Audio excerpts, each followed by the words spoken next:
Hello, good morning everyone. This is Manohar Kumar, Assistant Professor of English from Government College, Devgarh. Today we are going to study about the poem Frost at Midnight composed by S.T. Coleridge. The first part of this poem we have already discussed, and now we are going to study the next part of this poem. In the previous lesson, we studied that it was frosty night. The poet was sitting all alone in his cottage. Only his son is sleeping by his side. He sees a film fluttering on the grate and interprets its movements according to his moods.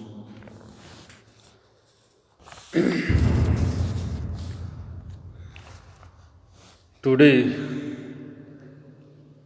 we are going to start. But oh, how oft at school with most believing mind, preachful have I gazed upon the bars to watch that fluttering stranger, and as oft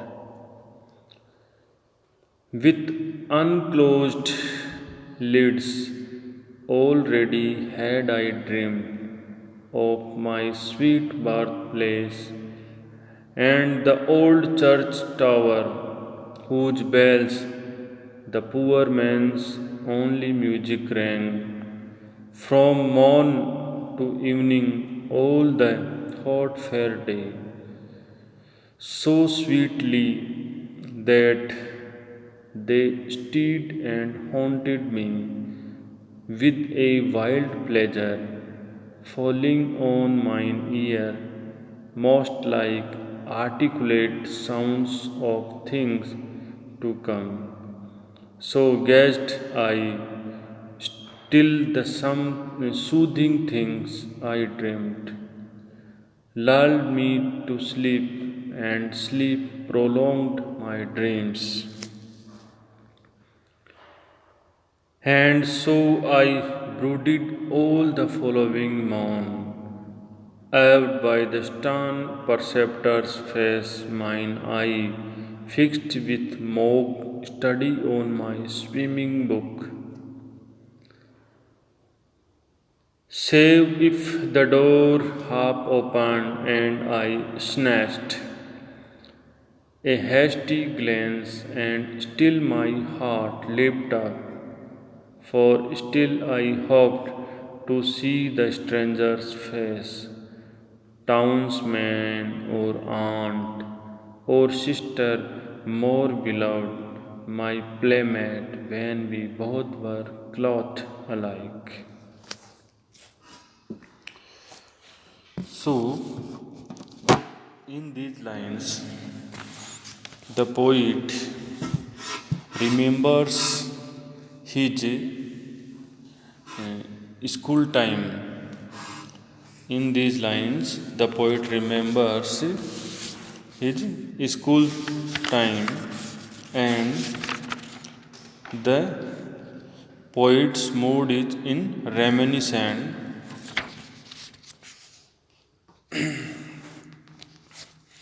The poet was a student at Christ's Hospital. He had heard that a sight of the thin film of the great foretold the visit of some close friend or relative during the course of the next day. So, but oh, how off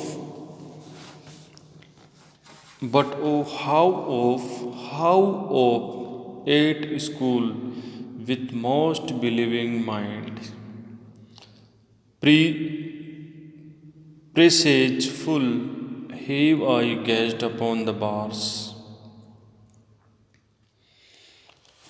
But often, how often, when I was when I was at school, I would look at the bars of the grate, believing that if I could see the fluttering film there,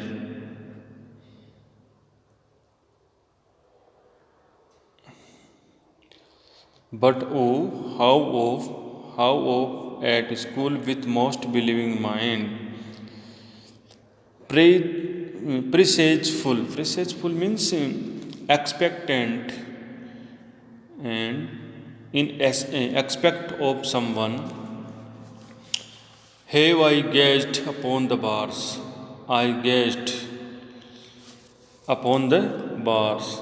I would look at the bars of the grate, believing that if I could see the fluttering film there, it would signify that some friend or relative would come to see me the next morning.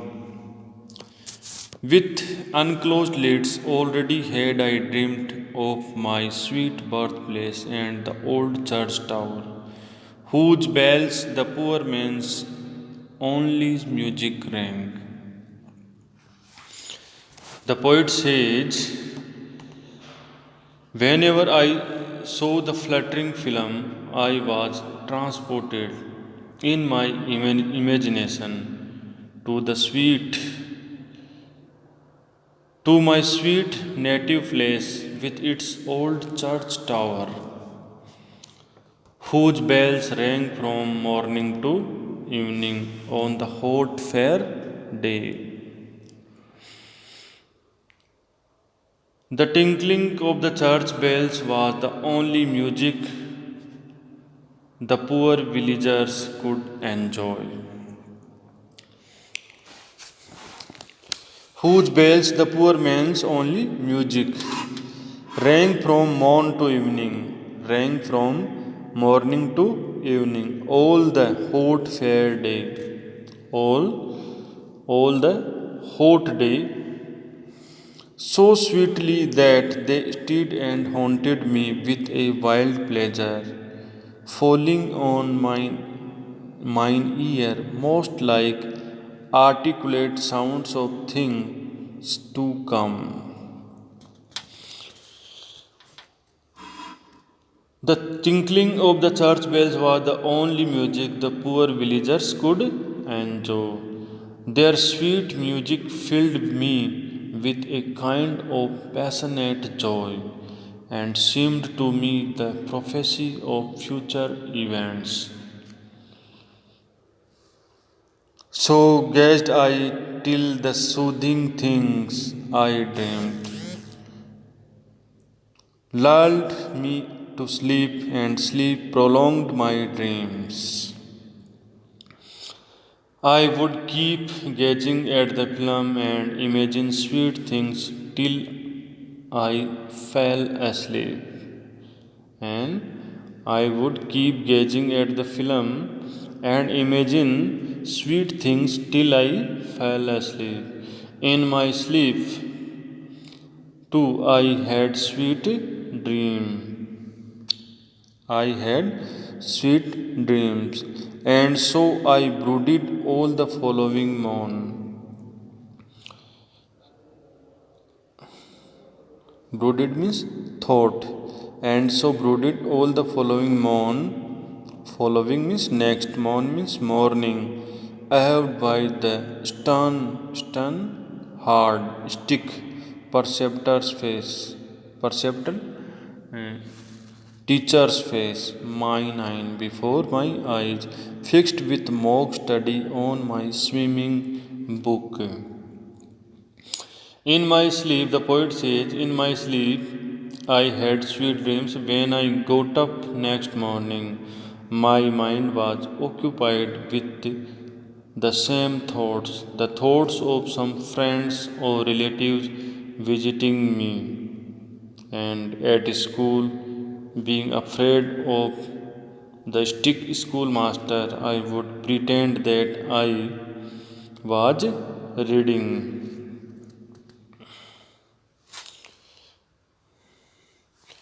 Save if the door half opened and I snatched a hasty glance, and still my heart leaped up. For still I hoped to see the stranger's face, townsman, aunt, and sister, or more beloved, my playmate when we both were clothed alive. So, in these lines, the poet remembers his childhood days when he was at Christ Hospital. The poet says, in the morning when I got up the next morning, I think about the thoughts which I have seen in my dream before last night. So when I got up next morning, my mind was occupied with the same thoughts, the thoughts of some friends or relatives visiting me. At school, being afraid of my hard, strict schoolmaster, I would pretend that I was reading, but my thoughts would be elsewhere, and the words in the book would just swim before my eyes. Whenever the door was opened a little, I hastily looked towards it, still expecting some visitor, a townsman, an aunt, or a beloved sister, my playmate of the days when we two were dressed alike. So, whenever the door was opened, the poet thinks about someone, thinks about someone has come from his native place, from his town, from his relatives. So, the opening of the door signifies the fluttering film for the poet. The opening of the door of the school signifies the fluttering of a film, which also signifies someone is coming to meet her, to meet him. So, in these lines, the poet is in reminiscent mood. The poet reminds, recalls his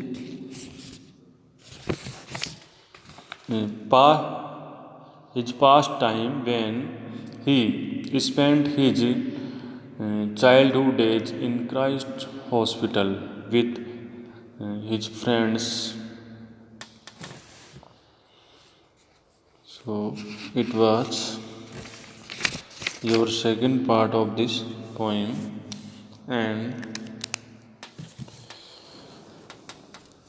in our next lesson we discuss on the third part of this poem. Thank you for today.